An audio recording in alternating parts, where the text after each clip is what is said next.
He's holding everybody up as he apologizes to his wife Doris for chasing down yet another lead for this Cherry story, as we just talked about. Now that our boy Sheldon's evidence has disappeared into the ticker tape of the parade during the excitement of last issue, Doris insists that, of course, she's heard all this before. With the last few stories that Ben was writing, the next story is always the most important. And this little bit we get with Ben's wife in this issue really helps to ground our character, make him very relatable and that much more human, and in turn make me that much more emotionally invested in him. Ben, much like Matt Murdock, as a man possessed by his mission, right? And unfortunately, Doris, as his wife, is stuck dealing with the fallout from his incessant pursuit of the truth. Ben meets his informant at a seedy movie theater. He's still not allowed to smoke there. They're trying to help you out, Ben. You and those damn cigarettes. This exchange is supposed to provide him with information on Kingpin's connection with Cherry. And knowing the threat, Kingpin obviously presents, he's been sending his goons out to, tighten up these loose ends. They're in a crowded movie theater so as to blend in better.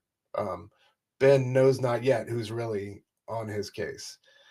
Ben sits down to hand his source $200, but first he wants to hear what he's got. He wants to hear the evidence. And just before his source can really get a few words out, he feels a pain. So this issue has several moments of unbelievably paced action, horror, and thrills, and this is the first such example of many, and really a standout for me.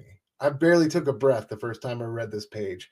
It's done so naturally, and it's so incredibly terrifying and harrowing for us to experience as a reader through the eyes of Ben Urich. I absolutely adore it.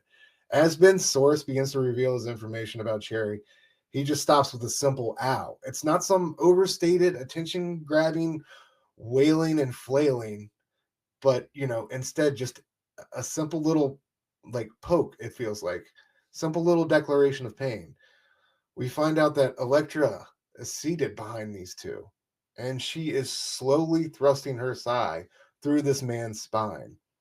And we watch Ben's face in horror as he sees his source sort of like lurch forward. And I love how, Miller portrays this sign here just poking out from beneath his shirt. This moment also served as one of anchor Klaus Jansen's favorite moments.